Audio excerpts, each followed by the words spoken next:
Hello and welcome. It is the 22nd annual Garden State Film Festival. There are 200 films from over 14 countries, all happening the weekend of March 21st to the 24th of this year. I am your host, Emily DeSimone, and I am here with co-directors, writers, and producers Rob Thorpe and Bill Schlavis of the music video Ethical Man. Thank you guys so much for joining me. How are you guys doing today? And please introduce your music video to our audience. Hey, thanks for having us on. I'm Rob Thorpe. Bill and I, as you said, wrote and directed and just put this whole thing together. It's a music video we shot in Asbury Park, actually, so we thought it would be a nice fit for the festival, and we were lucky enough to get it. So please tell me, what was your inspiration for writing Ethical Man? I think I think I did the lyrics back in grad school or something. I don't even remember. It was like a project I took on. It was something we kept returning to, like in between other projects. So I think I just wrote something down that I thought was maybe a song. I wasn't sure if it was any good. Bill is a musician, and he was, we were friends, and I gave it to him, and I said, I don't know what this is, and a couple weeks later or whatever, he had recorded like the song. He arranged it. He did everything to it and made it what it was. And I think it just kind of evolved from there, if I'm remembering it right. Yeah, and then, like, once we had it recorded, I remember we were talking about, like, it just kind of it's already got, like, a narrative to it, and so it kind of fit for doing a video, and a video with, like, an actual story as opposed to just kinda like a live performance. Mhm. So yeah, we kinda sat down and came up with the concept, and then just kinda went from there. It was very kinda spontaneous that way, we just kinda went with it, so. So with Ethical Man, I watched it. I won't give it away, but what is it that you want your audience to take away from this music video? Wow. I think for me, we may have different feelings on it, which is what's cool about music and art and everything. I like just that it's a day in the life. I like that snapshot feeling of, as Bill said, it's a narrative as opposed to just images. So it starts with this guy getting up in the morning, and it's very kind of, mundane almost. Like he makes his bed, he does dishes, and then he goes out and he walks around, and you kind of see him experiencing his life all by himself. And then at the end, he kind of comes back to his apartment and has this kind of twist ending. But I like the kind of following someone around just through like the basic parts of their day, and I think that's something a viewer could hook into. Mhm. And was this your first time filming a music video? We had done a couple other acts here and there prior to it. This was the first one that we did kind of for like a song that we had written and recorded and done everything ourselves. So yes, first time for our own stuff, but we had done a couple for other people prior.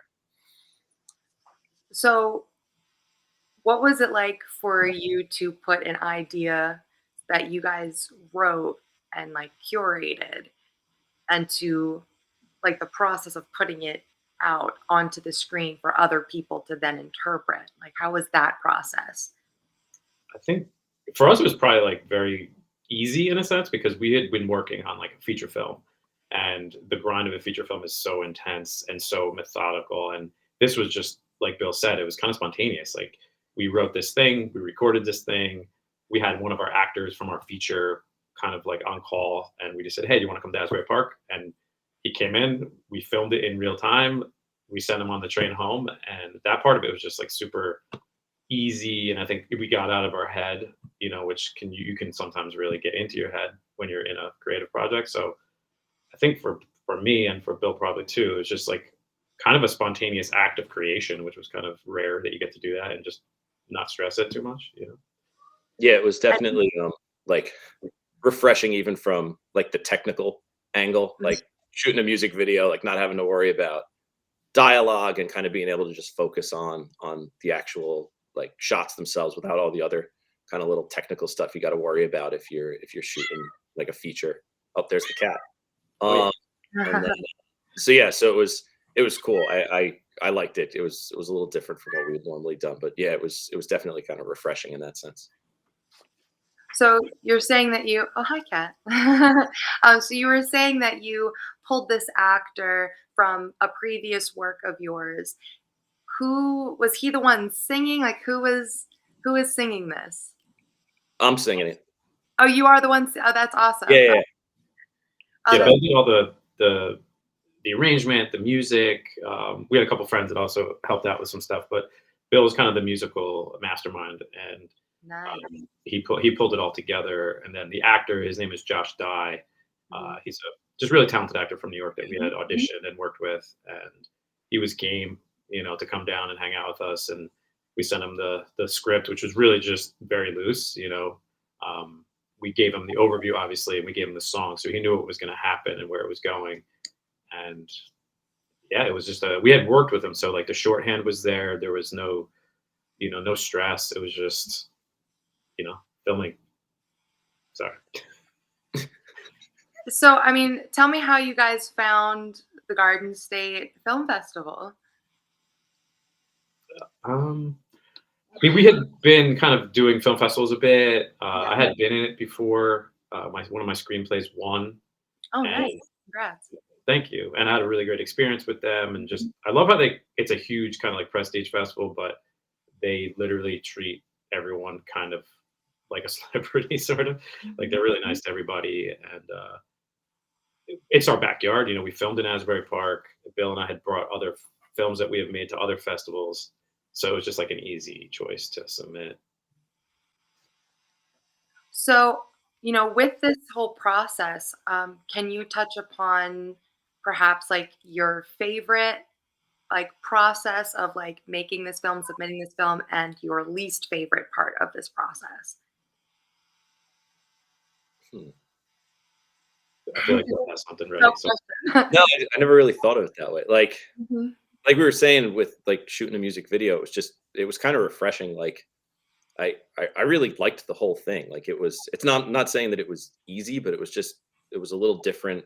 I mean, from the music end, like I know for me, like always kind of working more on music or the kind of audio end of when we'd shoot like feature stuff, like it was cool to be maybe a little more like directly involved and kind of putting the narrative together and like planning out all the shots and things with Rob.